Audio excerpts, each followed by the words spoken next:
Hey everyone, welcome to Moving Matt. We do all things cameras with a dash of vlogs and a little bit of travel. And today I'm going to be giving you my top 5 tips for Final Cut Pro. Now, if you're new to Final Cut Pro, I believe these tips will be extra helpful for you, but even if you're a little more seasoned, I think you will find at least one that you can apply. Now let's get into it with tip number 5, and that is leave your files in place.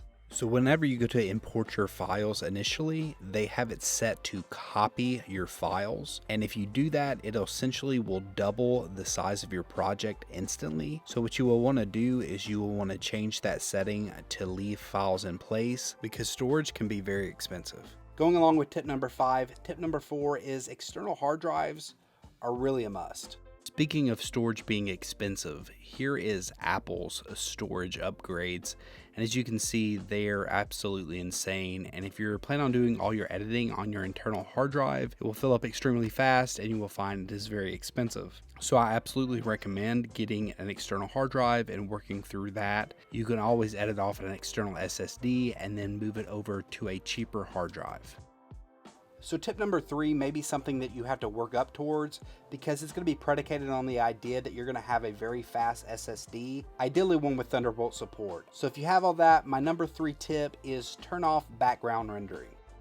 If you want to get a Thunderbolt SSD, look for this little Thunderbolt logo. So Thunderbolt SSDs are way more expensive, and you may be wondering, what is the big deal and why are they so much more expensive? Well, the write speed for one thing is almost 5 times as much. And what you're able to do with that, you can turn off background rendering and you can have your timeline still play out. And when your background is rendering constantly, any little move that you make has to be re-rendered. And when that happens, it takes up a whole lot of extra room on your hard drive. And it could mean that one project is well over 100 gigs easy. And if you're doing that constantly, you're going to be filling up a lot more hard drives than you would be if you're not doing background renders. So in the long run, it can save you money. If you have the money and maybe that's something you want to build up to, I think it will save you money in the long run.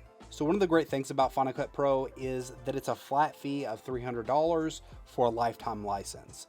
But the problem with that is it is a very bare bones NLE. So my number 2 tip is buy some high quality plugins. So I get most of my plugins from Motion VFX. I think they are very high quality plugins. I do have some of the transition packs that I use for talking head videos. Most of the time I think they look cheesy if they're in like vlog style or cinematic videos, but for this type of video I think it works great. But my favorite plugins from them are the drag and drop lower thirds, as well as their M features, and a lot of the different stuff I can use for YouTube, like subscribe buttons and things of that nature. So my number 1 tip is something that saved me a whole lot of time.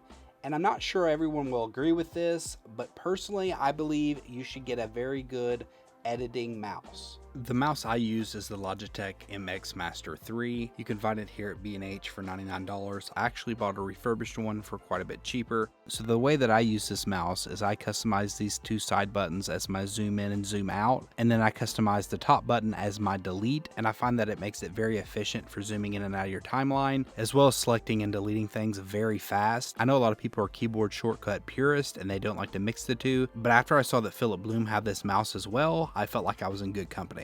Well, there you go. That is my top 5 tips. I hope you found this video helpful, and if you did, be sure to give it a like and consider subscribing. And until next time, peace.